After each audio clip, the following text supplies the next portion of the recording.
Isang pinagpalang araw sa inyong lahat. Tayo po'y magninilay sa salita ng Diyos. Ang pinagmumulan ng awan ng ating buhay, ang salitawa.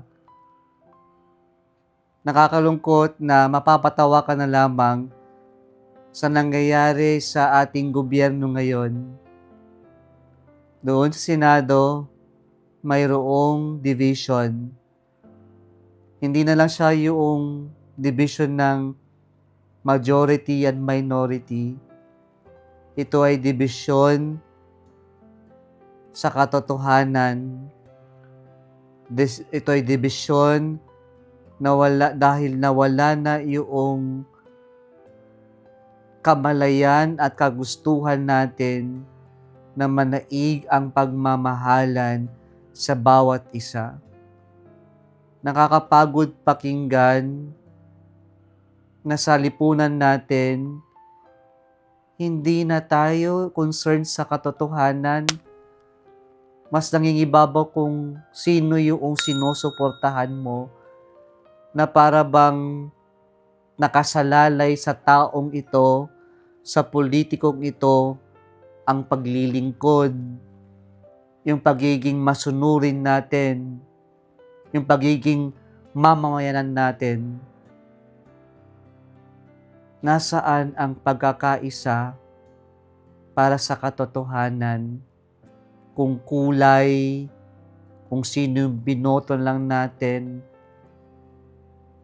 at kung kanino lang tayo makakakuha ang basihan ng ating paglaban. Kapag ito yung umiral, talagang may dibisyon, may pagkahati-hati, may pagkawatak sa ating lipunan.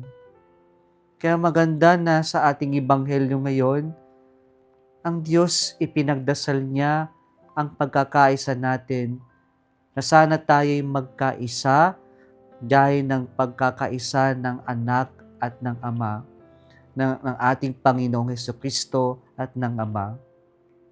God is a community of persons, and their unity is based on the foundation of love. Kaya mayroong communion of the persons of the Trinity because of love. At sana ito yung umiral din sa atin.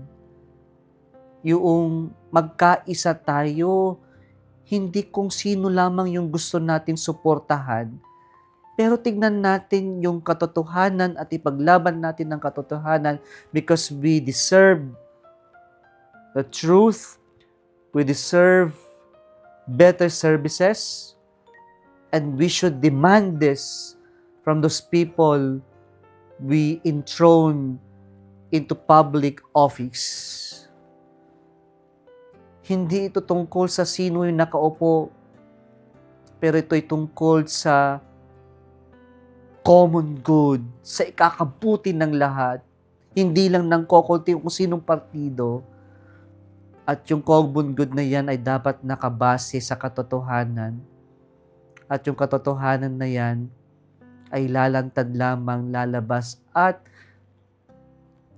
ito'y iiral kung magmamahal tayo na hindi lamang para sa sarili natin, pero sa ikakabuti nating lahat.